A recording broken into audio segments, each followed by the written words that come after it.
You're listening to the Dre Area Sports Show, live on YouTube and X. Make sure to like, share, and subscribe. What's going on, you guys? Welcome back to the Dre Area Sports Show. I'm joined today by Tyler LaRocca. You can find him on X, on TikTok. I think he's on Instagram as well. You can also find him weekdays with Grant Cohen when they do the LaCone LaRocca show. It's a great show that they talk all shit. I love it. But Tyler, holy shit, man. What a fucking game. Yeah, what a game. What a win. What a win to have. I mean, it was like back and forth, up and down. Emotions were flying. Everybody was getting mad. Everyone was getting happy. It was a roller coaster of a day. And at the end of the day, the Niners fucking knocked off the shitty Eagles by a final score of 23-19. Brock Purdy was 18 of 31 for 262 yards, 2 touchdowns, 2 interceptions, and a quarterback rating of 80.3. Jalen Hurts, on the other hand, was 20 of 35, 168, 1 touchdown, no picks, and had a quarterback rating of 79.2. Between the two of these guys, who played better, Brock Purdy or Jalen Hurts? I mean, so it's Brock because he had the final drive. Yeah. They both played really bad, though. I was talking about this on a show this morning with my buddy where we were talking about buzzer beaters in basketball, and we were relating it to football as well. People always use the final minute or 2 minutes to be like, well, that's the reason the game was lost, or that's the reason the game was won, when there's so much other time to do. So, like, that's why with Brock, when everyone's like, oh, my God, you have to admit he's elite now. Like, he played bad. He had a great first drive, horrible the whole game, elite final drive. It's like, no, he's still like, you know, like, I'll tell you what, like, the biggest issue I have with that, right? Or like people are like, yep, this is Brock, like, this is what he does. Like, if he plays like that against Seattle, we lose, you know? And so that's the big thing is I thought it was an amazing game. It was so fun. I think this team's such a momentum-based team. Now you have this, you have Seattle talking shit, you have Fred being able to come back. I feel like it's such a perfect combination of, like, you got to win this weekend kind of thing. They got to win this weekend. Fuck these Seahawks. But look, don't get me wrong. The Seahawks are a very, very good team. Now, when we look at the first game, the game last week against the Eagles, right? We knew the Eagles were a little bit of frauds. They were up and down all season. For sure. They were kind of reminiscent of the Eagles of 2022. Yeah. 2023. When they got knocked out in the first round, and they were all dysfunctional. That was the year the Niners kicked the shit out of them at the Link, and then they were just shitty the rest of the season, right? So in this game, they were like, "Well, hey, look, we got everybody back. It's time for us to turn it on and go win a championship, go win a Super Bowl." But what happened was, what ended up happening was, all their inner demons came out immediately. Yeah, and sort of what Grant said, and we talked about this the other day. he even said the problem with the Eagles is that they all hate each other. And they do. You can tell they all fucking hate each other. Like, fuck this guy, fuck that guy, I want the ball. And that happens to teams after they win championships, is that they become more about themselves than about the team. Now, defensively, they were not as good as everyone was saying they're going to be. Now, I was saying it early on. I said, hey, look, this is not going to be like Seahawks game. They're going to be able to move the ball. And they did move the ball much better than against the Seahawks. However, there were drives that the defense did stop the Niners. Niners had some offensive drives that stalled. Brock Purdy did throw 2 interceptions. Both of those were bad decisions. And fumbled. Did he fumble? He's the reason we didn't get 3 points at the end of half. Oh, well, yeah. Yeah. Well, you know what though? I don't solely blame it on him because Spencer Burford had to get that block, and the guy just like shook him, went right around him. I was like, bro, come on. But it is what it is. I know you had your frustration with Brock Purdy. I thought at the end of the game, he was clutch. Sure. He drove the ball down the field 66 yards. He had the run for the first down. He had, every pass that he threw was on point. And not only that, but he dropped back with a free rusher in Zach Bond running straight at him, no block. And he was able to backpedal, spin, and throw the ball away. Mm-hmm. And I'm sorry, if that's Mac Jones is not that athletic, he would have got sacked. Fuck, you know what I mean? Because he would have thought him and been like, oh, shit. Sure. But and I'm not taking anything away from Mac Jones. Is that's just not his game, right? But we've seen what Brock can do on like a game-winning drive. He can avoid pressure and he can run out of the pocket as well. And both those plays were huge factors in them getting that lead. And then finding Christian McCaffrey in the end zone was just, I was screaming on top of my lungs. Now, the defense, Niners defense, played really well. Mm-hmm. They limited the Eagles, but again, the Eagles have a shitty offense. Yeah. And it felt like once they got past their scripted plays, they were just like, I don't even know what they were doing. It was like 3rd and 15, and he throws like a shallow pass to Goddard. He gets tackled right away. I was like, what are we doing? I was like, what are they doing? Like, it's so anemic. And so when I look at this offense, it makes me wonder, like, hey, look, this is sort of what we saw with the Seahawks. Yeah, bad. Their offense is bad. They only scored 13 points, and they're like, oh, we fucking dominated the Niners. And they did defensively. Offensively, they didn't do shit. And they nearly cost them the game when Sam Darnold like fumbled the ball trying to hand it to Charbonnet. Like, if Niners get that ball and score a touchdown, totally different game.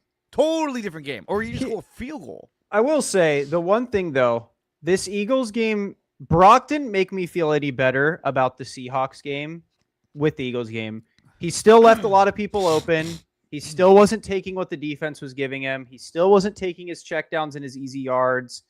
And that is all the Seahawks did. All they did was take away the boundaries. So take away his out routes, take away his corner routes sometimes, and bait the middle of the field. And then Mike McDonald basically said, like, Mike McDonald kind of took Saleh's defense. Was like, I'm just going to play soft squat. If you want to take a few yards, take a few yards. If not, then that's fine. And Brock wasn't. He didn't do it all game against Seattle. He had check down after check down after check down, open for 5, 10, 15 yards at some points. Just wasn't looking at it. And then the same offensive struggles we're having with the Eagles. It was both his picks. You had open receivers underneath, completely open, butt naked open. Like, they couldn't have been more like, I am right here. And then he just on stalled drives, you saw the same thing. It was just the second the pocket collapsed, he just was a little bit scared. And it's just one of those things where Brock needs to be a lot better. He is very bad against top tier defenses. He was very bad against Philly. He's very bad against Seattle. He needs to go back to the Cleveland game plan this week if the Niners want a chance to win. They're not going to win playing like Brock's played the last 2 weeks. I would agree that against Seattle, I think that they need to find ways to get rid of the ball quick because they're bringing pressure nonstop. Now, granted, in the last game, we did not have Trent Williams.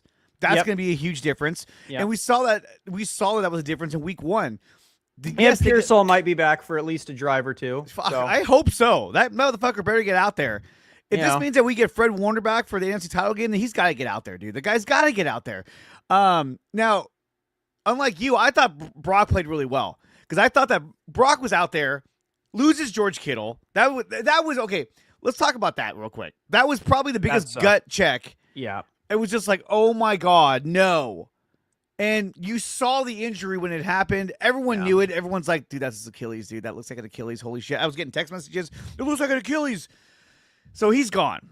So from that moment forward, I was like, trying to win a Super Bowl, even on a Cinderella team, not having George Kittle is going to be extremely hard. That sucks. That's a huge asset you just lost. Now, look, I love Jake Tonjes. I think he's a really good receiver, but he's not George Kittle. For sure. And my thing is like this. If there weren't so many wide open receivers, right? If it was like, oh, Brock just doesn't have anyone to throw to, I'd completely agree. My issue is in the Seattle game and in the Philly game, when he's making mistakes and when he's stalling drives, he has people wide open. It doesn't matter if it's George Kittle, Justin Jefferson, or Jake Tonjes. They're open because they're open. Like, you need to just throw them the football. And that's kind of been my issue. And that's always my issue with Brock against elite defenses is he gets flustered. He got flustered. And again, here was the thing Seattle did that the Eagles did not. The Eagles, on the final play, what'd they do? They let Brock make a play with his legs. The only time he is ever effective against defenses right now is when he can move.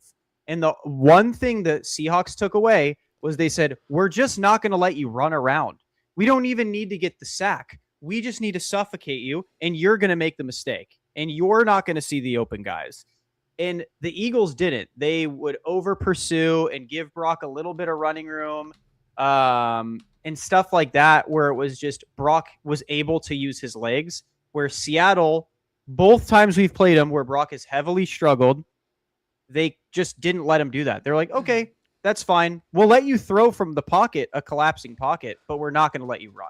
But at the same time, though, when you look at what the Niners did defensively, they did a great job at containing Jalen Hurts. And so going into this game over on the Cover 3 podcast, I was saying, look, if the Niners are going to win this game, and I might have said it with you and I as well, but if they're going to win this game, they have to contain Saquon Barkley, and they have to contain Jalen Hurts in the pocket. Now, that doesn't mean they got to sack him all every time, but they got to make sure he stays in that pocket. And they did that. I mean, and then on that final drive, Jalen Hurts had a shot to run for at least 15 yards. And Keon White got that shoestring tackle, which, dude, that almost saved the game right there. I was like, holy shit. He ended up losing a yard on that, which I think is actually a sack. But I thought the Niners defense came out. Defense with was awesome. Eric Kendricks was great. Garrett Wallow was very good. I like I said last week, I genuinely thought these guys would be better than Bethune-Winters. They proved me right. They were better than Bethune-Winters. We talked about that. We said this is an upgrade. Yeah, now, we thought Kaiser White was going to play. He didn't. I was a little worried about Garrett Wallow. I was too, but he was great. He was great. And with this game against Seattle, I think the only change they need to make is, yes, we held them to 13. We held them to 13 points. Sam Darnold missed a wide open touchdown. They missed 2 kicks. Technically, we held them to 26 points. Like the way I see it, I'm sure the way Saleh sees it is they should have had 26 points on us. And so I think what he's going to really look at to like tighten up this defense is let's just sell out for the run. Let's really just stop the run. Yeah. Stop the run. And what I loved that he did, I talked about it on the post show. What I loved that Saleh finally did is he did cover 0, press blitz. Everyone's right in front of you in a line, on the line. Yes. And he said, Jalen, beat us. Beat me now. Do that against Sam. Yes. Do the same thing. Just line up, send pressure, and say, beat me. And because I genuinely think, dude, Darnold, even the Seahawks know he is due. He is due for an ugly one. He's due to shit the bed. He hasn't thrown a touchdown or an interception yet to the Niners. Neither one. He's not done either. They have been very careful with Darnold. And that's that stat right there you're talking about. Seahawks have scored 26 points combined versus the 49ers this season. Sam Darnold hasn't thrown a touchdown in either of those 2 games. You can tell they are very scared to try and let him make a play. Rightfully so, because Darnold is, I mean, dude, even in the game, he was trying. He threw the interception to Renardo Green that if he didn't take as long a steps as humanly possible, he had a pick. And then Yetur Gross-Matos had a fumble hit him in the mouth. Like, they were really close with the limited amount they were letting Darnold do. And not only that, but Tatum Bethune in that game had an interception that he hesitated on, ended up being a completion to Cooper Kupp. But when you watch the film, and Johnny Dell had pointed this out, if that's Fred Warner, or probably even Eric Kendricks, he jumps that route and intercepts it. And so Sam Darnold didn't even see him. You can see Sam Darnold was staring right at his receiver, like, I'm going to go there. You know, and then Bethune kind of shuffled his feet and was like, oh, shit. So, again, I think that getting more of the experienced players on the field is going to help them. Now, here's the question I have. We saw how good Garrett Wallow did. I mean, the guy didn't just play well. He played amazing. Yeah, he played really, really well. He was stuffing holes. He was good against the run. He was watching Saquon well. He made that shoestring tackle against Saquon when he clearly he overran him and Saquon made a move, but he grabbed his foot and he held him down for almost a no gain or not a loss. Siegel was also better than Jair Brown. Thank you. Thank you. You know what it is? There was that he's one faster. tackle. He's faster. That one tackle on 3rd and long where the Niners were about to break down on 3rd and long, and he didn't over pursue like Mustafa or Jair would have done. He just sat there and then went for the legs, took him down, big stop. And I was like, both of the other safeties would have over pursued, and that would have been a first. Not only that, but there was a play where it was a pass off to the right side to Devontae Smith, and he was one-on-one with Siegel. and Siegel wrapped him up and then spun him and slammed him on the ground. Yep. And that was third down. I was just like, dude, that was fucking great. Even Tom Brady was like, what a tackle. Yeah. Siegel looked really improved. Good for him, man. He looked more aggressive. He looked more decisive. And to me, he looked faster. I mean, that's one thing that Jair Brown is not. He's not fast. And that's why he gets beat over top a lot. And he didn't get picked on. They tried him a couple times. The Eagles tried him a couple times because they saw him come in like, oh, wait, this is the guy that's horrible. Yeah. And it didn't work. Horrible. Yeah, it didn't work. But we talked about this last week. We talked about how Saleh needs to let these corners play press man. Yeah. And they did that from time to time. They did it, especially on third downs. And it totally paid off. On that one play, up to this out, nearly had a pick six. Oh, my God. I wish he housed that. We really do. I don't know what it is. Our corners need to hit a jugs machine, man. These guys can't. All our DBs, they can't catch. Can't catch. Our corners can't catch. Like, damn, bro. I don't know how they put themselves we have. They're in the right spots and they get the ball and they're just like, ah! I don't get it. That should have been 6. That should have been 6, man. But I thought the corners played really good in this game. And, I thought that De'Amon Lenoir, first half, he was just all right, giving us some plays. But once they started doing that press man, you saw a difference. You saw them bumping the receivers at the line. And that's something that I wanted to see more. We both talked about that. Have them bump those receivers and be on them right at the line of scrimmage to throw off their timing, and it paid off. And I really hope we're working on those misdirections. The Eagles gashed us for it against Lenoir, like early, where Saquon had like that 30-yard run. And then that's the one Charbonnet gashed us for and scored a touchdown on. Same thing. It was the same exact setup, same exact run. I really hope we're working on this a little bit. Like, all right, guys, stop over pursuing, please. Like, set your edge. I want to say it was the C gap that in both plays they left open. And so then Lenoir had to either pick the C gap or he had to set the edge. He picked the gap, and then they went to the outside and ran for a big gain. Charbonnet ran for a touchdown. But again, that's a play, too, that Mustafa's got to make that tackle. He's got to bring him down. Instead, he just kind of bounced off his leg against Charbonnet, and he scored. I like Mustafa because he's young, but again, I'm going to keep reiterating until I'm blue in the face. We need to get some new safeties in here next year. These guys are ass. Mustafa is good, but he's not good in pass coverage. I would say Mustafa is like, I wouldn't even say good. Like, even against runs, like, he gets a lot of tackles broken. He over pursues a lot, and he misses tackles because of it.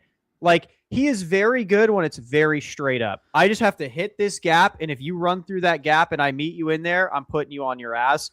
Other than that, though, if someone's making a move on him, he almost always gets slipped. Like, and that's my issue with him and Jair Brown, is like, if anyone puts a move on him, like, they're just like in the dust. And it's like, dude. I want to talk about Eric Kendricks. This guy balled out. I mean, I think that having an experienced linebacker, a leader out on the field, to me, seeing him make tackles after tackle after tackle inspired the rest of the defense to do the same thing. Bethune, look, like, I love Tatum Bethune, but he misses a lot of tackles. He over pursues. He makes a lot of mistakes. He's young. Yeah. We saw Kendricks not make those mistakes. We saw Eric Kendricks stuff the gaps for runs, and he did everything right. Now imagine, oh my God, I don't want to say this out loud because I don't want to get my hopes up. Imagine having him and Fred Warner out there at the same time. Yeah. And that's tackling machines. And that's another thing is I said it. He had an interview. They interviewed him a couple days ago after practice or whatever at the locker room. And he was like, they were talking about Fred Warner and how excited. And Eric Kendricks just like chuckled. And he's like, guys, we got to pump the brakes. We got Seattle this week. Yeah. We got to relax. He was telling that to reporters. And having a veteran leadership like that, like Tatum Bethune, he'd probably be hyped. Like, let's go, blah, blah. Eric Kendricks, it seems like he'd even do that in the locker room. Like, all right, guys, we get it. Fred's coming back. Fred's here. He's practicing. But we still got to handle Seattle. We can't get all excited that Fred's going to be back next week because there might not be a next week. Exactly. And like, even an answer like that from him, I was like, this is why I wanted him on the field, because he would rally the whole team. Like guys, whoa. Like, Upton Stout, Siegel, what are we doing? Why are we celebrating?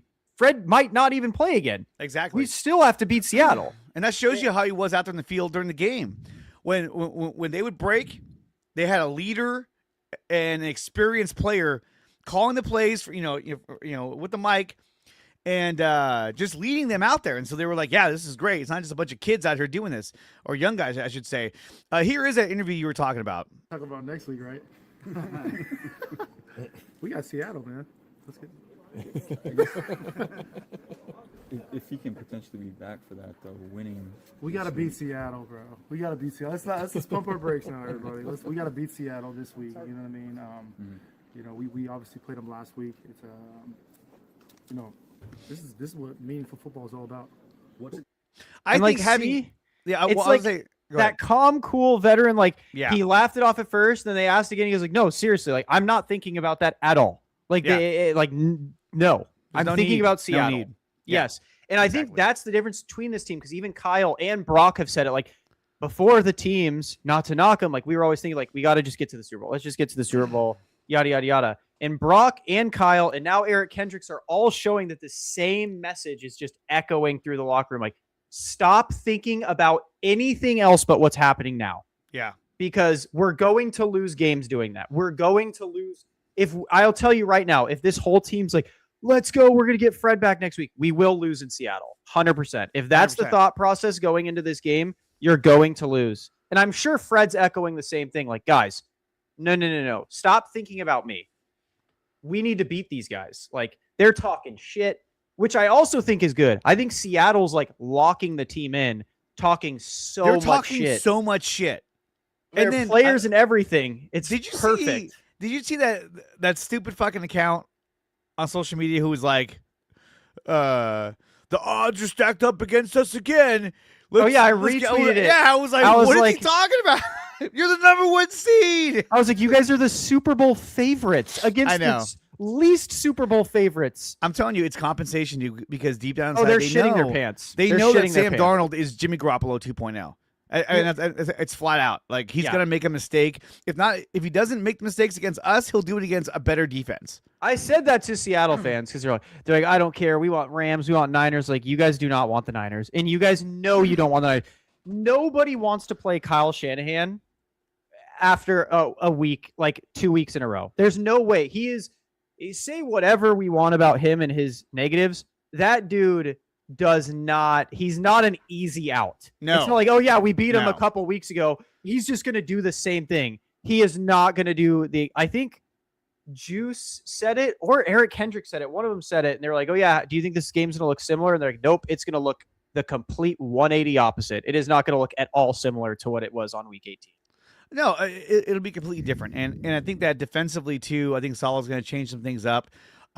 He's playing with a team that's inspired right now. And like we said before, I think having Eric Kendricks is helping them out because you have an experienced linebacker out there. I mean, he nearly picked off the ball to end the game against Seattle. But he can't catch either, man. We need someone with some hands. But here's the good thing about having Kendricks is that he's fresh. The guy hasn't played all season. And Wallow. You can tell that those guys were fresh out there. They didn't have ailing injuries. They were just like, let's do it. So here's my question, though. If D. Winters is able to go, do you start D. Winters over Garrett Wallow, or do you just roll with Wallow? I'm rolling with Wallow and Kendricks. That is the best linebacker duo we have had since Fred's been on the field. But do you think that that worked against the Eagles because they were well prepared and they were just ready for that game? Do you think they could do it again, or do you think Seattle will try to exploit Eric Wallow? Because I saw Eric Wallow in pass coverage, and I didn't think he looked that bad. That's my thing is Garrett Wallow's a better pass cover than D. Like those. Okay, so the thing that, oh my God, irked me so much about D. Winters is every time they throw a running back out to the flat, he is just watching it. He's never there. Garrett Wallow, they were trying to throw Saquon to the flat over and over and over and over. Garrett Wallow's right there. I'm right here. Like Saquon's faster than him, quicker than him, but he's like, I'm going to keep you in front of me, where D. Winters was just nowhere near them. Like, even the pick against the Colts, I'm genuinely convinced everyone's like, oh yeah, he was baiting Phillip Rivers. D. Winters wasn't baiting Phillip Rivers, bro. He saw the flat late again, which he's done all year, and just sat in his position again, like he's done all year. And Phillip Rivers was thinking, there's no way he stays there and then threw it. And then he got Well, and also too, I think Troy Aikman called that out too. Was that when Tyler Warren ran that route, he turned his head before he turned his body. And so that signaled to D. Winters like, oh, he's gonna turn around and catch the ball. And so he jumped the route. Yeah, and that was the first thing he said. He's like, that's the problem when you have a young guy is that he turned his head before he reached the end of his route, and that just tells the defender I'm about to turn around and catch a ball. So yeah, there was a lot of things that went wrong there. I mean, he made a play. Don't get me wrong. He made for sure. 6. But yeah, no, I keep Waller. He looked good. There's no reason. He looked really good. There was never a play where I was like, damn, if we had D. Winters there, like, you know. Yeah, exactly. There wasn't like a fuck. Where's D when I need him? Let me find Garrett Waller. He had 11 total tackles and 1 pass deflection. Eric Kendricks, 10 total tackles, 7 of which were solo, both of which had pass deflections. Obviously, Kendricks came at the end of the game. You know what's crazy too is that I was watching a breakdown from my buddy Johnny Dell, and on that last drive, the Eagles called the same play twice in a row. Wasn't it just 4 verts? It was so there was a play in which he threw a short comeback route to Devontae Smith, and then the very next play they ran the same play over again, and that's when Eric Kendricks jumped over and covered where Devontae was at, and that forced Jalen Hurts to go elsewhere. And I forgot how the play ended up, but shit like that, like they ran the same play. They went back to the well again. And you're just like, what are you doing? You know, it's dysfunctional. But Eric Kendricks recognized that, and he covered that receiver so that it wasn't a quick pass to get a first down. Now, having them both out there, I mean, I thought Wall looked great. He made great tackles. He stuffed the run. He looked like he was very good at following his assignments. And to me, he looked faster. He looked like he was faster on his feet. He was getting to where he had to get to without problems. Now, could Seattle try to exploit him? I mean, probably. But I think surprisingly enough, I think Garrett Wall looks better than even Luke Gifford, who's not even going to play. But still, thank God. Gifford can't cover anybody. And you know, last week I was joking about Wallow saying, "Oh, does he swallow?" No, he doesn't. He spits that shit out. And you can tell because he was stuffing their runs, man. I was like, this guy's great. I am a little on the fence though about starting him over Winters, but I think really when it comes down to it is that Wallow was healthier. Winters is still banged up, and so to me, if you can get 2 guys out there, Wallow and Kendricks, that are healthy, that are fresh, and they're ready to go, I think you got to go with Wallow and Kendricks. I really do. Yeah, I don't think D. Winters is that good. I think this is probably the last year D. Winters. I think his contract's up after this year, and I think they're just going to let it go. He wasn't very good. They've hyped him up the last 2 years, and he's just not very good. He's fun. He's energetic. He can hit hard. But he's horrible in pass coverage. He over pursues. And that was one of his strengths, too. He was supposed to be really good in pass coverage because he had a plus 80 grade by PFF last season for his pass coverage. This year, it's gone down. Yeah. And he's always hurt. That's another problem. He was hurt last year. He's hurt this year. It's one of those things where it's just bye. Yeah. Like, you can find we just found Garrett Wallow who's better than D. Winters. Garrett Wallow was a special teamer on the Broncos. Yeah. So already to me, if you're telling me, hey, this guy's a special teamer, this guy already has speed. Because otherwise, if he's slow, he wouldn't be on special teams. Because so he has great pursuits of the ball, and I think he played really well. Obviously, look, if Fred Warner comes back next week, and let's say we make it past that, here I go. I'm jumping ahead now. I think obviously you got to start Fred Warner. I mean, why wouldn't you? I think if the Niners win this game, they win the Super Bowl. Like that's I am wholly confident if they could beat Seattle, they're winning. Like there's not a team that could stop them. If you beat Seattle, right, and you beat this monster defense, what other team out there besides the Texans have this kind of like suffocating defense? Yeah, it's either the Texans or the Broncos. And I'm sorry, I love Broncos defense. Drake Greenlaw, Hufanga, all those guys, DJ Jones. But like you were saying, I don't know if Bo Nix is going to be the answer to get them to the Super Bowl. I also think CJ's terrible. He's not doing anything either. Like, even if they make this, again, the scariest teams are in the NFC. It's the Seahawks. I guess it's the Rams. But again, a Fred Warner return game in Levi South, like you're cooked. I don't know. This team reminds me of like the mentality this team has, it reminds me of like the San Francisco Giants. Teams where it's like, hey, these guys shouldn't be able to win this. They should be one and done. And they keep on winning and they keep on finding ways to win because they just don't want to fucking give up. And I think that having these injuries so early in the season has actually benefited this team because when Kittle went down, they weren't like deflated, like, oh God, now what do we do? They were just like, fuck, he's down. It's fucking terrible. Fuck that. Let's go. Yeah. Like they're so jaded and so used to players going down that they were just like, all right, Tonjes, you're up. And I think Tonjes is going to play really well because so far as a receiver, he's fucking really good as a he has tight good end hands. receiver. He's just bad at everything else, but he's got great hands. Even the interception that Brock threw when he was trying to get it to him, he's got to do a better job at stopping and coming back to the ball and fighting for that. Like Kittle would have fought for that. Kittle That's what I'm saying. Like, oh, Tonjes has great hands. He is horrible at everything else. Every other aspect of playing football, he is bad at. Like if he's wide open and you hit him in stride, he's gonna go.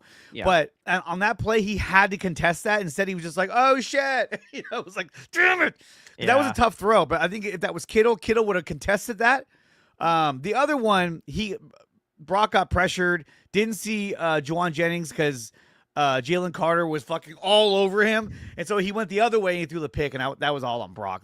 That one in particular, the first interception by Mitchell, that was all on Brock. That was a bad decision. Brock needs to be better. He's been bad. The last 2 weeks, he has been bad. He made some pretty incredible throws, though. I mean, look, I know you're critical of Brock and his play, and that's fine. But I think that Brock, not having all the superstars, not having Ayuk, Debo, not having George Kittle for most of this game, not all the game pretty much, not having Ricky Pearsall, him doing what he did with the guys that he had, I thought was phenomenal. And I think, again, if he's a shittier quarterback, he doesn't lead that team down the field to score a touchdown, then maybe they kick a field goal and then they lose the game at the end because if they kick the field goal, the Eagles would have hit a field goal and they would have won the game. But the fact that they scored a touchdown and he had to move up in the pocket under pressure, that was huge. Yeah, so, I mean, again, he needs to be better against Seattle. Like, he can't play like that. Absolutely. Seattle wants you to turn the ball over. Sam Darnold is asking you, please turn the ball over so I have an easier touchdown. So I can do it too. But I thought the Niners defense played really good against the Eagles. They played good against Jalen Hurts. Salah's gonna. They shut down Saquon Barkley. I mean, yeah, he ran for 100 yards, but it was so sporadic that like you only had a couple of chunk yard runs, and then that was it. So they took him out of the game, and not only that, but in the third quarter, they completely shut down Saquon Barkley. He could not run the ball. C.J. West, Alfred Collins were dominating on the interior, and he could not get big chunk yardage from the ground, and that forced them into a lot of third and longs, which the Niners were able to stop them. And so that's what you got to hope for when it comes to the Seattle Seahawks. Seattle is so run heavy that if you take the running out of the game, with a different guess maybe, whatever. If you take the run game away from Seattle and you force them to become one-dimensional, and you have Lenore guarding Smith and Jigba, let's look at what Lenore has done this season against Smith and Jigba, or even the past 3 seasons. Yeah. But this year in particular, week 1, 0 yards allowed, 0 TDs. Week 18, 0 yards allowed, 0 TDs. Yes, he had the pass interference. That was like, fuck. But if you look at people got to move on from that stuff too. Like, and with Renardo, their physical corners, they're going to get one. Like, Renardo should have gotten one on Dotson. They're physical corners. They're always going to have their hands on someone. That's just how they play.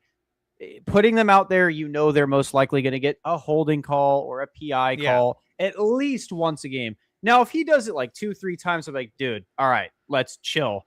But, it's what you get, right? Would you take one PI and then 0 yards and 0 touchdowns allowed, or would you rather have him allow a touchdown with no PI? In my opinion, if he's going to score on you, might as well PI and give us another chance at stopping him. Yeah, I mean, he was going to score, so he's like, fuck it, I'm just going to pull his arm. I don't blame him at all. It's like in basketball, when they say, hey, good foul. That was a good foul. Because you're just like, hey, you stopped him from scoring. Fuck he burnt you, bring him down. I'd rather him not score a touchdown. Because we stopped him. We held him to 3 after the PI. That was where Darnold missed the touchdown. Or no, I think that was the downs. They went on downs. Yeah, on downs. So he saved points. That was huge. And then we went 3 and out. It was like, fuck. Yeah, but like, I mean, regardless, it's like, hey, it was either 7 or 0. I'll take the 0 all night long. So when we talk about Lenore, do you think that he will be successful against Smith and Jigba this time around? In the same fashion. Yeah. I think, think so. also I think also the thing is Lenore doesn't shadow him. So Njigba is going to move away from him when they're really trying to scheme up for him. I highly doubt they're going to scheme up plays specifically for Njigba when Lenore's on top of him. I'm hoping we can do more press man and let Demo follow him a little bit. But yeah, I think why wouldn't he? We play soft squat. It's really hard to beat people over the top in a soft squat. So. Well, but like we were saying, like if on third down they're playing press man, that's gonna like he's all about his route running. You throw him off his timing, that's gonna fuck everything up. And then Sam Darnold's he's gonna freak out if he can't find Smith and Jigba. And I think he's gonna end up going more to his tight end Barnes. And I'm sorry, that guy's not a world beater. It's like, here, take the ball quick, Yeah. So that's something to think about. So let's talk about some news real quick before we get down and breaking down the our predictions for Niners Seahawks. But I wanted to run this by you because this really fucking pissed me off. The Patriots of all fucking teams, they're the ones who got Darrell Taylor, a defensive end who the Texans let go. I was hoping the Niners would make a claim. They had the number one waiver priority. They could have grabbed this guy. And I would have, like, hey, why not? Like, this guy's healthy. He used to be a Seahawk. Let's get somebody in here to help us out in case somebody goes down. But they didn't do anything. I was like, come on, Niners. I agree. I think kind of the Niners mentality is seemingly like, if it ain't broke, don't fix it kind of thing. And like the chances of him actually making an impact this week are slim to none. So they wanted to grab the tight end just in case. In the safety. And I get that, but like if one guy goes down, if Gross Monto's hamstrings fucking rip like rubber bands, I mean, you got to have somebody that can step in next week or whatever if we were to advance. So I thought for sure, hey, if we beat these guys, NFC title game, Super Bowl, you got to have some more depth. This guy will help out. And that's why I was looking at. But apparently they were not, and he's going to the Patriots. Now, the Niners did make some moves today so far this morning. Yeah. One of which is they brought in Derek Forrest. He's a safety, former Washington Commander. And again, with the injury to Jair Brown, to me, this tells me that Jair Brown probably is not going to play. Thank God. Yeah. I think you start Siegel, and I think Pinnock becomes your backup safety, and they wanted to bring another body on in case they needed more help at the safety position. So there was that. They also brought in this guy, Colton Dowell. He's a future reserve, so he's for next season. They also signed a tight end as well. I forgot the guy's name. That's to help fill the position of this guy right here, Braden Willis, who they promoted to the active roster now that George Kittle went down with the injury. I mean, Braden Willis can't block. Yeah. He's just there to help out. That's great. And when we look at where is it? And then, of course, there's the big news, which is Fred Warner. Now, we're all hoping Fred would come back this week, but it looks like they're shooting for the NFC title game. Mm-hmm. So if he comes back, look at it this way. The Niners, let's say they go to Seattle and they win this game, right? And let's say the Rams win. You don't have to leave the Pacific West Coast the rest of the season. Which is so nice. So nice for them. If we go to L.A., that's essentially Levi's 2.0. Levi's South. And imagine having Fred Warner there as well. Dude, that's going to be fucking epic. I will say, Derek Forrest isn't a slouch. He's not bad. He's not solid. Bad. He definitely could replace Siegel or Mustafa if they're playing bad. Yeah, but I think when you bring in a guy this week, it's more like, hey, he won't this week, but I'm sure if it was like they're playing awful, he could at least slot in where it's like I'll be okay. But yeah, no, I think if they beat Seattle, they're winning the Super Bowl. Brad Graham put out a tweet saying that he believes that Fred Warner is going to come back this week. I also do, but I haven't heard anything. Dude, it's just hard for me to think about Fred and who he is and his personality and to be practicing all week And for him to be like, yeah, no, I can't go. Like, that just doesn't sound like Fred. It doesn't sound like Fred. It feels like, and really, if you're John Lynch and Kyle Shanahan, you're like, hey, all week, all we're gonna say is we're hopeful he comes back next week. Oh, bro, could you imagine Seattle if they heard, oh, psych, Fred's back on Friday? Uh-oh. Can you imagine they're like, Fred Warner's gonna start? Like, oh shit! They're here prepping for Eric Kendricks and Garrett Wallow, and then they hear, oh, Fred Warner's here. Oh, fuck. Well, and see, this is what hurts so much about losing George Kittle is that if Fred Warner came back, you're essentially now you're just down Nick Bosa. I mean, Michael Williams as well, but I'm saying, like, out of your superstars. I get what you're saying, yeah. Now you're like, fuck, we lost another one, but at least we may get one back. I feel like, and people are saying no, but I really feel like there's like a 70% chance that he's going to play this week. You saw him running around out there. What did I say?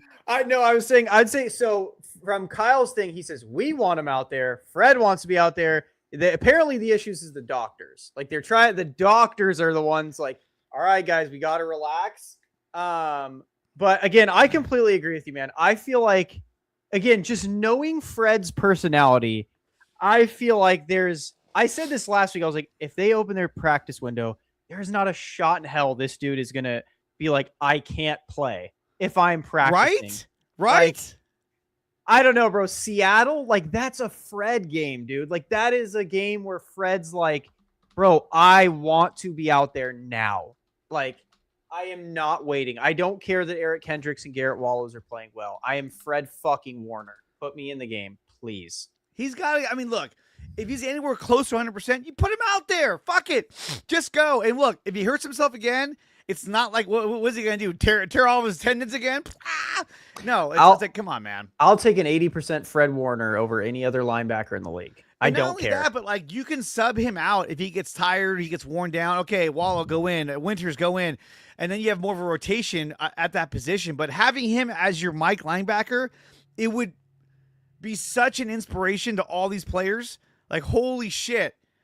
And yeah, it would feel like, dude, not only do we have him back. It would feel like it's destiny. Like, all right, we got to win this Super Bowl, bro. We got Fred back. Like, and I'll tell you this, like, I am so sad George is out. Oh, but if the football gods made us trade George Kittle for Fred Warner, I'll take that trade. I'm going to be honest. And here is George Kittle going into the in for a surgery today. He's in great. He's like, hey, yeah, all right, yeah. He's in great spirits. Losing him definitely sucked. That hurt. That hurt my heart. Was horrible. Yeah, that I was one like, hurt my heart. No. But I mean, I was doom posting the entire game. I was like, it's fucking over. Yeah, you were. I hate this quarterback. All this stuff. I was like, shit. It's over, dude. But they found a way to win. And it wasn't just the offense found a way to score points. It was the defense found a way to get stops. Yeah. And you're seeing like, to me, you're seeing the secondary come together. Stout, Lenore, and fuck's his name again? Number 8, our cornerback. Anyway, the secondary is coming together, and they're starting to make plays. Renardo Green. God, I was blanking. It seems like they're all coming together right now, and they're playing really good football. Looks ridiculous right now. So good.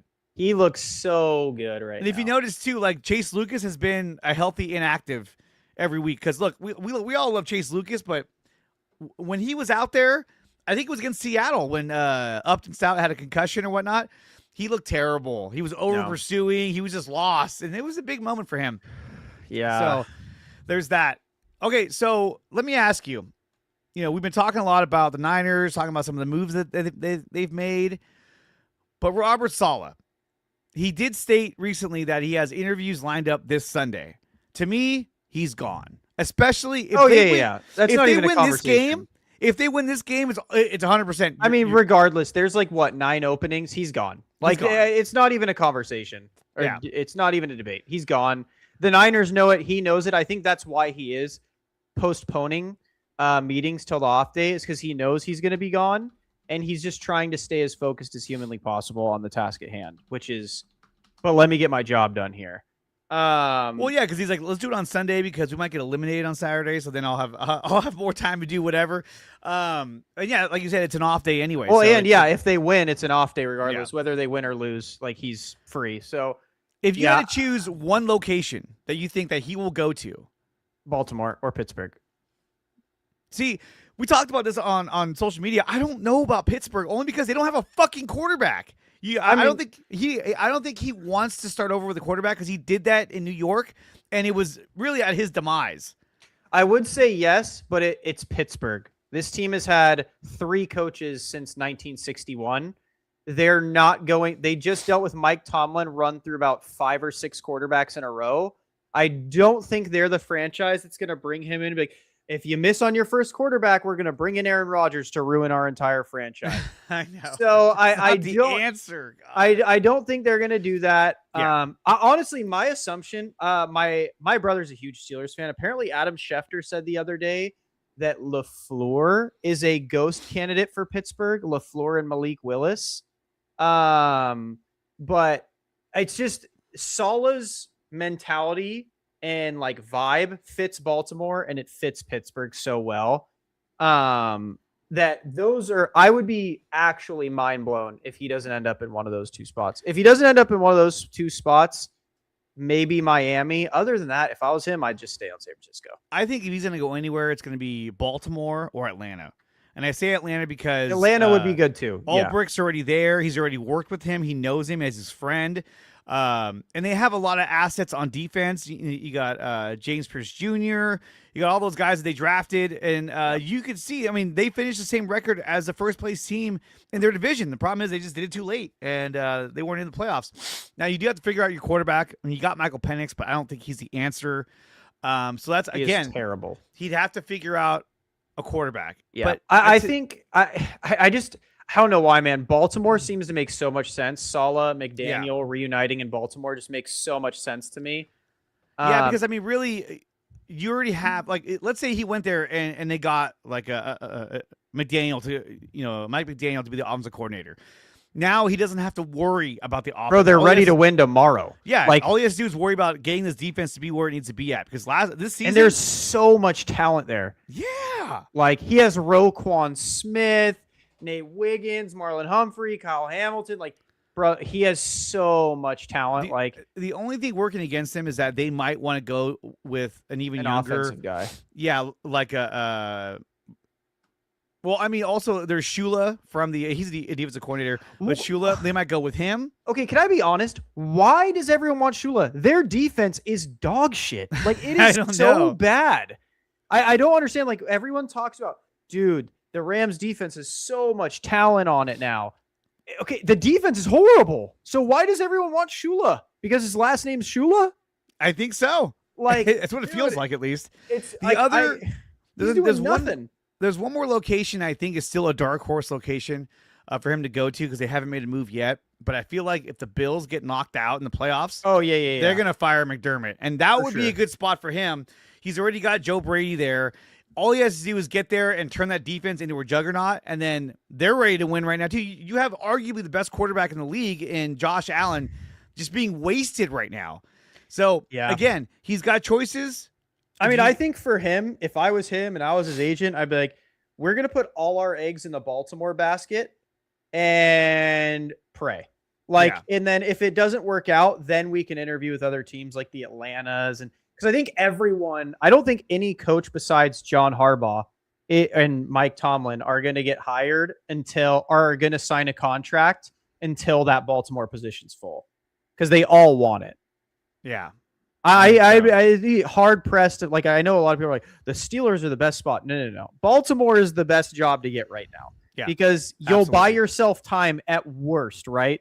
Because the team's already ready to win. At Pittsburgh, like you said, you are going to be in at least a retool, if not a rebuild. Absolutely. And in my opinion, Pittsburgh's just bad, man. I said this on my podcast with my brother because we have like a Niner-Steeler podcast. Mm-hmm. I hated all their signings. DK Metcalf for George Pickens was like a downgrade almost. Yeah.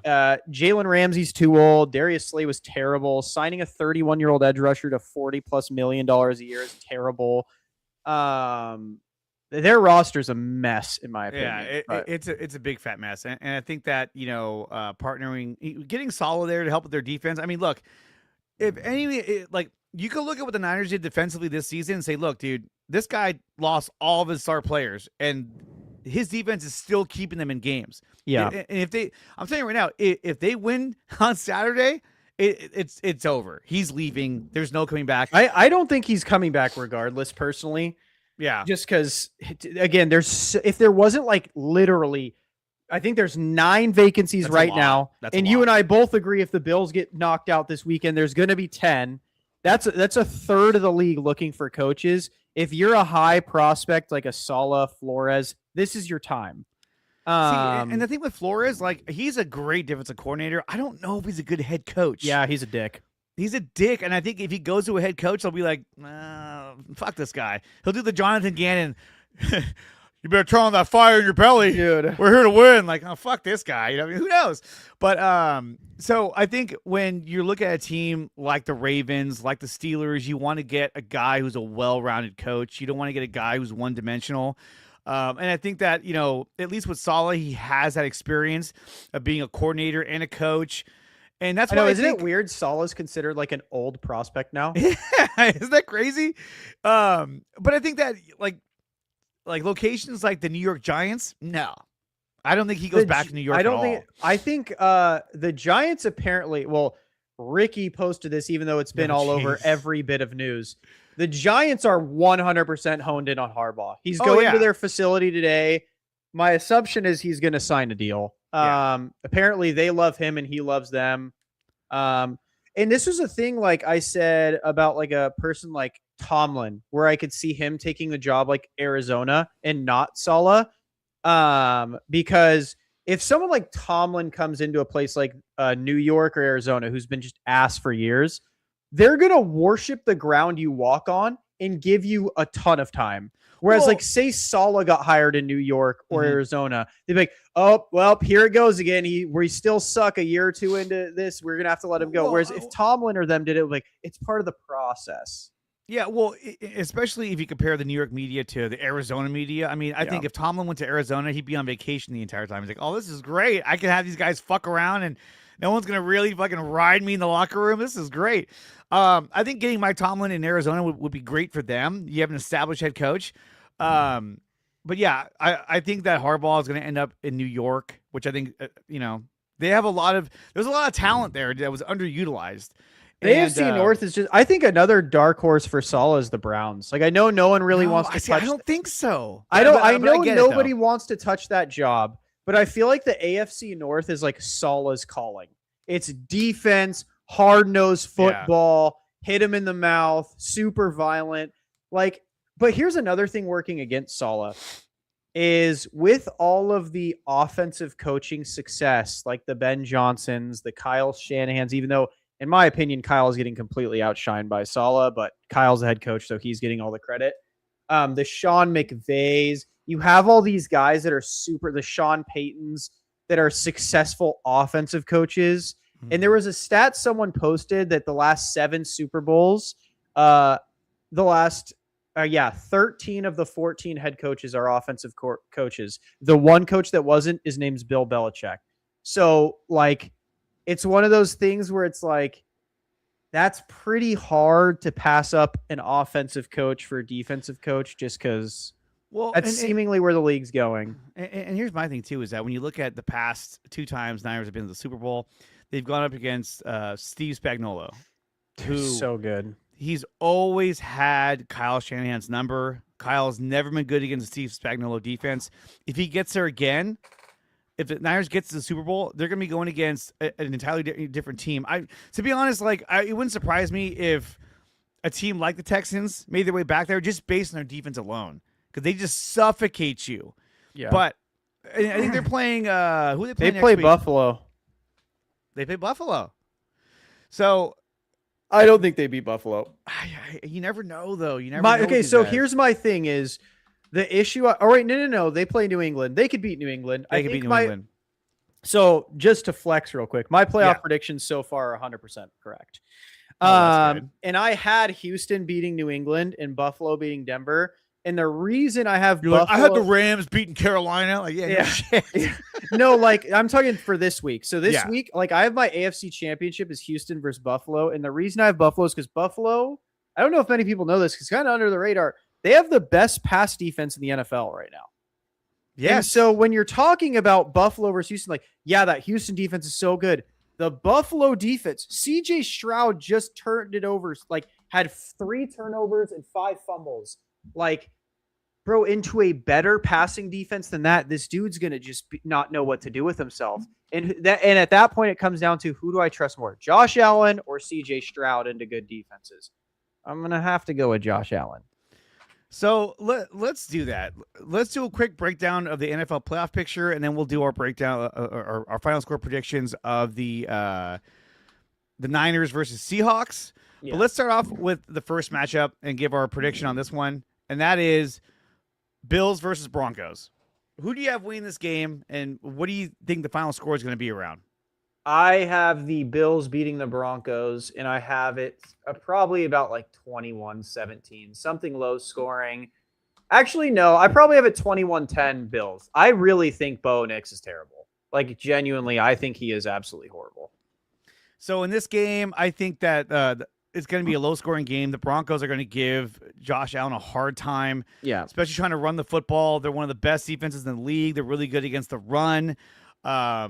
They're really good on third down. They have arguably the second best ranking on third down defense in the league.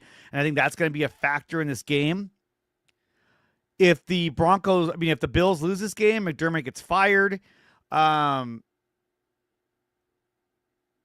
I worry about Bo Nix and being in this big situation. He is terrible. He is horrible.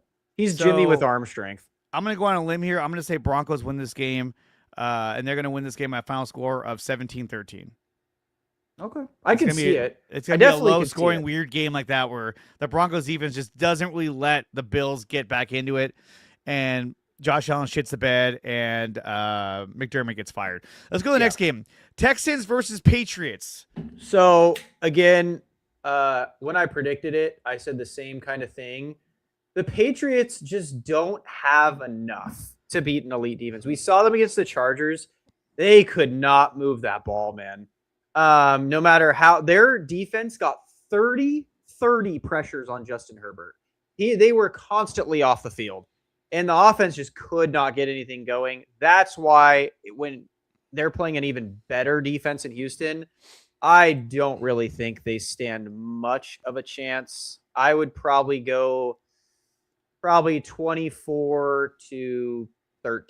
I'm going to go Houston. Yeah, I'm going to do Houston. I think their defense suffocates Drake May. I think it gives him a hard time. I mean, that defensive line's crazy, dude. They went against the Patriots played against the Chargers, and that was like a snooze fest. It was like, oh my God, what are we doing here? Justin Herbert was just running around, getting smacked around. I was like, what's going on? Jim Harbaugh was on the sideline like this, like, it's just kind of like, what are you doing, dude? Greg Roman's terrible. I know that. He got fired already. Well. I know that experience all too well, man. Yeah, that's his disciple, and he got fired. So I'm going to say Texans win this game on the road. Defense is too much for Drake May. They don't really let them, get going. And I think that the Patriots start to let up defensively because they're just on the field for too long. I'm going to say Texans win this game 21-14. Yeah. Okay, so next matchup is Rams versus Bears. I have the Rams 38-31. I think the Bears are going to get behind early like they've done all season, and they're going to try and make a comeback, but it's just not going to be enough. It's going to be 38-31. I think they are lucky to even be here. They are. They're just lucky they played the biggest choke artist in the world in Matt LaFleur. The way that the Rams played against the Panthers, it makes me believe that the Bears have a chance because they played like for shit. Sure. Yeah, they played fucking terrible. I was like, dude, they're gonna lose for sure. And they found a way to win the game. So I think again, Rams defensively are massively overrated. Everyone talks about Braden Fisk and Jared Verse and Ford, but in reality, like this is not a juggernaut of a team. I think Bears win this game. They find a way to get this done. My issue with the Bears is they don't play for 3 quarters. They're No. constantly putting themselves in holes. And against an offense like the Rams, I just don't see them being able to dig themselves out of something like that. Like, that's a hard hole to dig out of when the guy you're giving the ball back to with a lead has Puka Nacua and Devontae Adams. Like, that's a rough one. But at the same time, you got Jalen Johnson out there. They're both their corners are really good. And we saw against the Panthers, dude, their corners were hella good. Yeah. They were picking off Stafford left and right. They were giving him a hard time. But, you know, I'm going to go on a limb. I'm going to say Bears win this game. Final score of 31-28. I also just want the Rams matchup. I want the Niners to beat Seattle, and I want to play the Rams. I want to beat them to go to the Super Bowl. And then last but not least, 49ers versus Seahawks. Damn. The Third matchup matchup predictor is Seahawks have a 60% chance of winning. That's the biggest one besides the Bears game. That sucks. Damn. I know they're actually favored by, God damn, now they're favored by 7. It was 4.5 and it was up to 6.5. Now it's at 7. All right. Surprise us with Fred, man. I know. If Fred starts, that 7 goes down to 4. If Fred starts, my prediction is Niners win by multiple scores.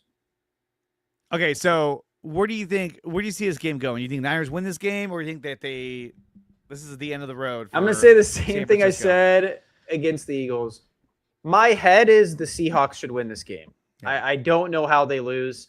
Brock Purdy does not know how to play into Mike McDonald. He has no idea what he's doing when he plays against that dude. But my heart, I have said every time they've won a game this year, I don't know how they're doing it, and they're still winning. My heart says the Niners can pull it out and get a Sam Darnold stinker.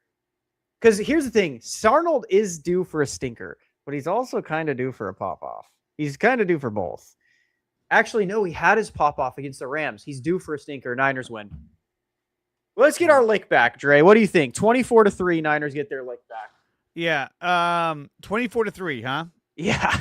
Ass whooping. Damn. At Lumen In Field? Seattle, at Lumen Field, Purdy's going to hit the Dougie on the logo like T.O. against the Cowboys.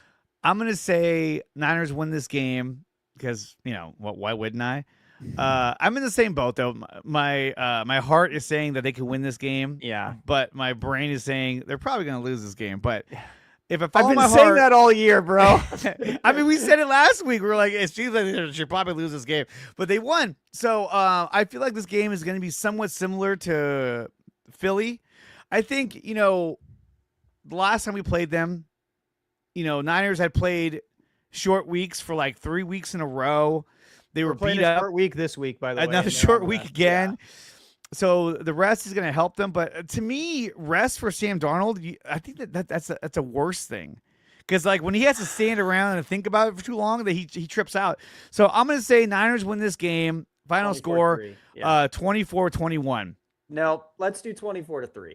I don't want a close You one. can do 24. I'm going to do 24. Here's the thing. Niners have been winning these close ones all year. I just need a break. I need a break for my heart Actually, rate, you know man. what? I'll say this. I'm going to lower the score because they have been low-scoring games. I'm going to say Niners win this game 17-14.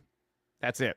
Fuck, I would be shitting bricks in that. But still, I agree. Okay, I agree that if the Niners beat the Seahawks, they're going to win the Super Bowl. Yeah, it's destiny. If they don't, I am. Well, then the season's over. Gonna be crying. I will say, if they don't win, they really do need to think about a reset. Like I think a reset should be on the board. Regardless if they win or lose, at least we knocked off the fucking shitty Eagles. Oh, I love it so much. But honestly, I don't care. I do. They have to win this year, man. They have to win. And then just to give you some hope, most wins by a 49ers quarterback in playoffs, Brock Purdy has 5. He's number 3 on that list behind Steve Young and Joe Montana. He passed up Jimmy Garoppolo, Kaepernick, John Brody. Yeah, if he wins the Super Bowl, he would tie Steve Young for most wins by a 49ers quarterback in the playoffs. Isn't that crazy? Yeah. Oh my God! Clutch, could you dude. imagine? I'm telling you, Brock Purdy is he's the kind of guy where when the chips are down, he's clutch. His processing His Okay, mental here's ability the is thing. really good. I hate that though, because what if they go in and get blown out by Seattle? Can you still say he's clutch? Because he didn't have a clutch moment. He just got his ass whooped all game.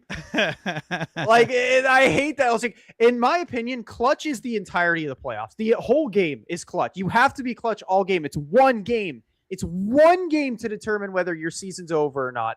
In my opinion, clutch is you can do it all. You could do it well the whole time. Like, yes, being able to do it at the very end, that's, yes, icy clutch, whatever, amazing. But, bro, if he shits the bed in Seattle and people are like, well, he's still clutch. I'm like, no, he's not. He played bad against Philly. He played bad against Seattle. He played bad against Seattle in week 18. In my opinion, he wasn't clutch. Like, that's not clutch. And yes, you can say I thought he played good against Seattle week 1. I mean, he led them down the field for an eventual after game playing bad all game, though. But That's my thing. But that's a really good defense, though. Like, if that was a shitty team, I would have been like, dude, come on, Brock. You have better than this. But that's a really good fucking defense. So if he pulls it off like he did before, like he did in week 1, then guy's clutch. I'm sorry. Sure. If he wins, now, yes. Remember now, if you're watching a previous episode of this show, Tyler did say that if Brock Purdy wins the Super Bowl, that he's going to buy a Brock Purdy jersey. So I have so many deals with this. It's already like Grant said, if I win, I have to do like a TikTok of doing the Dougie with Brock jersey on and like all this. I have a lot of deals on the table right now. I'm going to have to do a lot of things for Brock Purdy. There's a lot going against me here. A lot of people are like, you want them to lose. I would love nothing more than to do a celebratory Brock Purdy Dougie on TikTok because they won Super Bowl. I wouldn't care at all, bro. I do anything for a Super Bowl. Yeah. But yeah, I don't know, man. The last 2 weeks from Brock have not inspired me very much. I get it. Recency bias. His last drive was great, but he looked very not good all game. He looked very not good all game against Seattle. I don't think so. I thought he looked pretty. I mean, there were some passes that so the wind affected. Here's, I guess, the positive turn about it. Go ahead. Is like we're saying Sam Darnold's due for a stinker. Brock Purdy's due for a good one. He's had 2 real stinkers. He's due for a good one. He's due. But against Seattle, that's the game he's going to go for 5 touchdowns. I don't think so. Not 5, but bro, give me 3 and no turnovers. This is going to be a tight game. That's why I said 17-14. It's going to be close. These are the types of games elite quarterbacks prove they're elite. This is the type of game Brock Purdy can either prove he's elite or just another Jimmy Garoppolo. This is where we can say Seattle's a good defense. Sure, they're all good defenses. We're all in the playoffs. We're playing against good teams. That's how playoffs work. That's why elite quarterbacks make their bread, though, is because they can go out in rough conditions on short weeks against good defenses without everything you got, and you can perform. You can still manage a win. That's what makes you elite. Going out there and losing and having every excuse in the book, okay, then you're not elite. It's that simple to me. Like, it's still, regardless, with all the injuries, you still have Christian McCaffrey, and you still have one of, if not the best damn play caller in the NFL. This dude play calls people open more than anyone in the league. So, yes, we have injuries. Yes, losing George sucks. But you know what? As long as Kyle Shanahan's calling plays, as long as Christian McCaffrey's on the field, you have a chance. And if you're an elite quarterback, that's all you need. So, let's go, Brock. I am rooting for you. Okay. This is so stupid. I saw a post saying, breaking news, the Eagles have promoted Big Dom as their offensive coordinator. No, but real quick, as we wrap things up, I just want to share this. Fred Warner just spoke to the media since having his practice window opened. Let's take a look at this. And he said he's playing. Question was asked at my that first meeting with the doctor to kind of see how the bone was healing, and I put that question out there to him. It was probably a few weeks after my surgery, and he said, in a different world, would I be able to come back? And he said, yeah, it's a possibility. Those first 6 weeks when you're not in weight bearing, those are all kind of the same, and then after that, it kind of, you can manipulate the way that you rehab going forward aggressively, safely, of course. to ultimately get back to this point, and so that's kind of what we did. And still got a little ways to go before being fully cleared to step out there in the game. Who's going to be the biggest cheerleader this weekend? We're taking it day by day. Wait. I think they said last week they weren't going to open my window, and my window's now open. So, we're taking it day by day. So what is your expectation? Okay, he's day to day. I'm going to say it right now. He is day to day. He's going to fucking play. Dude, oh, please play, Fred. Please, man. I don't even care if he just checks in for a play. Just to fuck with their heads, activate him. Just be on the sidelines. Bro, that's what I'm saying. Like, just to fuck with their heads, I hope we activate him. Regardless if he could play or not, activate him. Just to throw, like, bro, could you imagine being Seattle that, oh, fuck, he's active. Like, just for that, just for the mental game, activate him. And that was posted 12 minutes ago as well, so it just happened. Please play, man. Please. If he plays, Dre, oh my God, dude. It's going to be epic if he I will plays. be delusionally confident. I'll already start tweeting Seattle fans like, you're fucked. The boogeyman's coming. Dude. Oh my God. Well, we'll have to wait and see. I think we'll know by Friday if he's going to play or not. But, guys, that's going to do it for the show. I just want to remind everybody that this show is brought to you by SeatGeek. Use promo code DreAreaSports to save up to $20 on your first purchase over at SeatGeek.com. We're brought to you by BetUS. Use promo code DreAreaSports, and they'll match you up to 125% on your first three deposits when you use promo code DreAreaSports. BetUS, it's where the game begins. And we're brought to you by Power Brand Systems. Use promo code 300POWER to save up to $300 on your first purchase over at Power Brand Systems.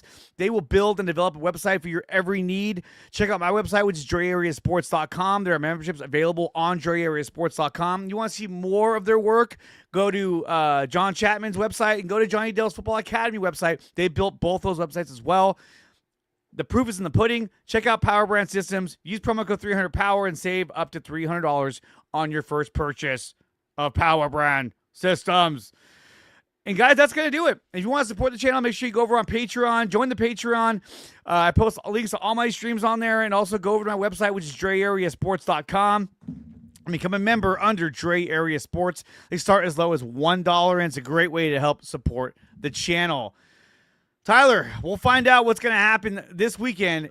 Will Fred Warner play? I think he's going to. I think he's day to day. I'm with you, bro. I've been saying it for weeks. I said if he's able to, like, he's got to go. Come on. But even if he couldn't play, the Niners They would have say, to hey, act- don't I say think- anything. Yes, I think regardless, you activate him just to keep it ominous. Yeah. Like, Kyle loves mind games, bro. Just activate him. Don't say, is Fred going to play? I don't know. We'll see. We'll see how he feels come game time, but he's active. We won't know if he's going to play or not until it gets announced that he's been activated. And that'll come on like a Friday. I straight up say activate. Even if it's like, you know how they do the game day inactives? No, activate him. Keep him active the whole time so they don't know until they see the defense walk on the field who's playing. Yeah. Because you know that changes your script. If you're throwing to Fred Warner or if you're throwing to Eric Kendricks, that completely changes your script. Yeah. And I think that if you do that, you got to have Kendricks and Warner out there as your two linebackers. And then Wallow can be, Man, that would probably be a very slow linebacker core. That's the only thing that was that. How fast is he right now? Because he's, Yeah. I mean, at first he'll be flying around, but then he'll get tired. He'll be like, oh shit. How juiced would you get first play pick six Fred Warner off Sam Darnold? That'd be great. That'd be fucking great. Oh my God. All right, guys, that's going to do it for the show. We have 177 watching right now. Make sure you like, share, and subscribe to not only Tyler LaRocca, but to this channel, which is Dre Area Sports. If you're watching on X, make sure you follow my account as I go live multiple times a week. This is a big week. Niners, Seahawks, divisional round. None of us, I'd say none of us, a lot of us didn't think that we'd be able to get this far, and we did. Will Fred Warner play? I think he will. I think he plays. He plays.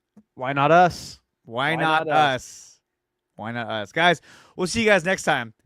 Peace! You're listening to the Dre Area Sports Show, live on YouTube and X. Make sure to like, share, and subscribe.